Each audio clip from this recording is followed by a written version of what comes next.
Hello friends everyone, welcome to my channel Tania backyard plant. So friend, आज मैं आपको एक ऐसे प्लांट से मिलाऊंगी कि देखकर मन तो खुश हो ही जाएगा और आप भी सोचोगे कि हमें भी अपने गार्डन में ये प्लांट लाना चाहिए, क्योंकि उसकी सुंदरता ही उसकी लीफ है। फ्रेंड्स, इस प्लांट को बहुत नामों से जाना जाता है, जैसे कि एलोकेशिया, कुकुलता, एलिफेंट ईयर और बुद्धा पाम के नाम से भी इसको जाना जाता है। और देखने में तो ये प्लांट सुंदर है ही, लेकिन जो इसकी खूबसूरती है, देखो इसकी लीव्स में है और कितनी सुंदर लग रही हैं, कितनी शाइन है। और ये ऐसा नहीं है कि प्लांट्स की ऊंचाई बहुत कम रहती है, नहीं। फ़िलहाल मैं इस प्लांट को बाहर निकाल लेती हूँ, क्योंकि मुझे आपको बहुत अच्छे से दिखाना है। ये एवरग्रीन है और हमेशा ऐसा ही रहता है और इसका कोई पतझड़ भी नहीं होता है। हाँ, अगर इसमें कोई बीमारी लग जाए तो इसकी लीफ येलो होकर झड़ने लगती है। अगर ये किसी चीज़ से ख़राब होता है तो ओवर वाटरिंग से होता है, तो मैं उसके बारे में भी आज बताऊंगी कि इसकी फुल केयर आपको कैसे करनी है। तो बात करते हैं इस प्लांट के लिए सॉइल मिक्स कैसा होना चाहिए। तो इसकी जो हम मिट्टी तैयार करेंगे वो बहुत मॉइस्ट और वेल रन होनी चाहिए, जो इस प्लांट को पसंद है। तो यहाँ पर मैंने 20% मिट्टी ली थी और 10% मैंने यहाँ कंपोस्ट लिया था, और 10% ही आपको इसमें रिवर सैंड लेना है और 1 या 2 मुट्ठी आपको नीम खली लेनी है।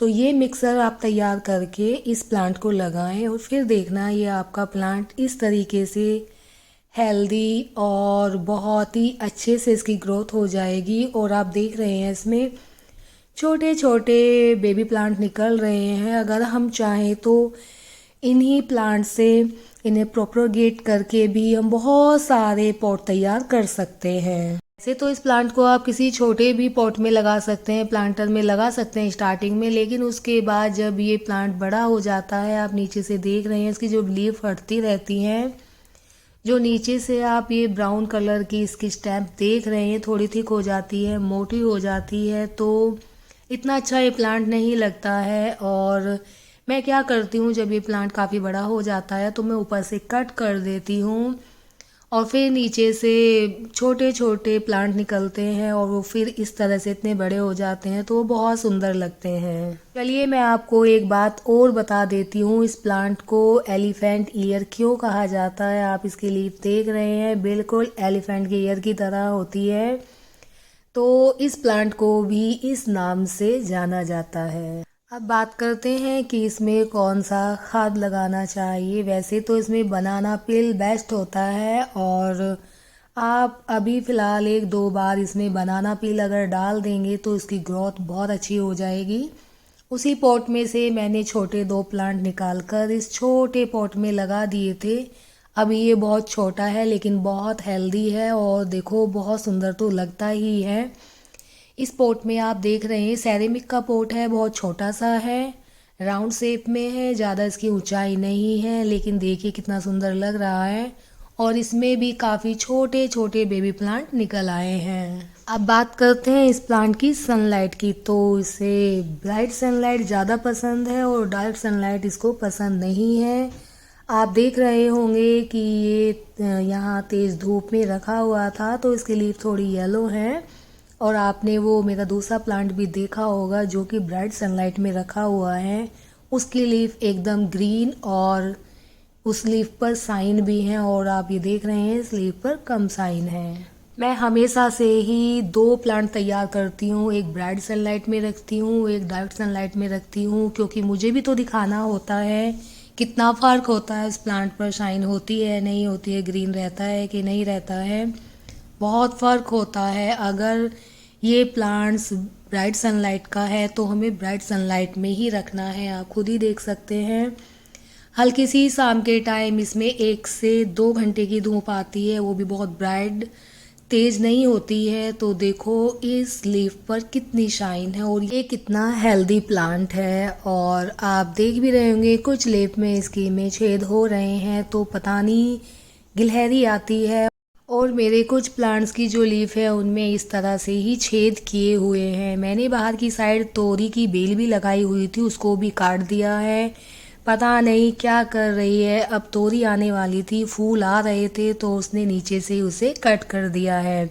हाँ, मुझे पता है कि मेरे गार्डन में ही गिलहरी ने घर बनाया है। मैं आपको नेक्स्ट वीडियो में भी दिखाऊंगी। काफ़ी कुछ सामान उसने उस अपने घर में रखा हुआ है। अब बात करते हैं इस प्लांट के लिए पानी की, तो इसे ज़्यादा पानी पसंद नहीं है। और अब जो सीजन चल रहा है अगस्त सितंबर का, तो एक ही टाइम इसमें पानी डालना है और भरकर नहीं डालना है। बस इतना ध्यान रखें कि जो इसकी लीफ होती हैं काफ़ी गंदी हो जाती हैं, क्योंकि डस्ट बहुत जमती है, क्योंकि काफ़ी बड़ी है और ऊपर की साइड ही इनका झुकाव होता है। तो काफ़ी डस्ट और कोई भी अगर धूल मिट्टी हो तो वो लीफ पर ही जाकर रुकती है। तो उसके लिए आपको किसी पाइप से अगर आप स्प्रे कर रहे हैं तो उससे भी कर सकते हैं। वैसे सिंपल पानी का छिड़काव भी आप कर दें तो जो पानी स्लीप से नीचे पॉट में जाता है, बस वही पानी इस प्लांट्स के लिए काफ़ी होता है। अब बात करते हैं इस प्लांट की गुड़ाई की। तो गुड़ाई जैसे ही हम बाकी के प्लांट्स को करते हैं तो इस प्लांट को भी कर सकते हैं। अगर इसमें स्पेस है तो गुड़ाई कर लें, अगर स्पेस नहीं है तो हमें गुड़ाई नहीं करनी है। आप कोई भी खाद जो यूज करते हैं बस वो एक मुट्ठी डालकर बस पानी दे दें, फिर किसी भी खाद या गुड़ाई की ज़रूरत नहीं है 1 साल तक। और ज़्यादा केयर ये प्लांट्स मांगता ही नहीं। इस वीडियो में एक चीज़ और क्लियर कर देना चाहती हूँ कि बनाना पील और सूखे बनाना के छिलकों को काट कर डालने में बहुत फ़र्क होता है। बहुत कमेंट आ रहे थे मेरी उस वीडियो में भी कि आप बोल रहे हैं कि बनाना के छिलके सुखाकर कट करके उस प्लांट्स में डालने हैं। क्यों हम बनाना पील नहीं डाल सकते? नहीं, ये बनाना पील लिक्विड फर्टिलाइज़र होता है और जिस प्लांट के लिए मैंने बनाना के छिलके बताए थे आपको, वो पोटेशियम का काम करते हैं। तो ज़रूरी नहीं है कि खाद हम सभी प्लांट्स में लगाएंगे, तो ऐसे तो प्लांट्स भी ख़राब हो जाएंगे। तभी तो हर प्लांट्स के लिए मैं खाद और लिक्विड फर्टिलाइज़र और बहुत सारी चीज़ें हैं जो अलग अलग करके ही बताती हूँ। तो आपको ऐसा ही करना है, तभी तो हमारे प्लांट्स हेल्दी होंगे। Okay friends, bye.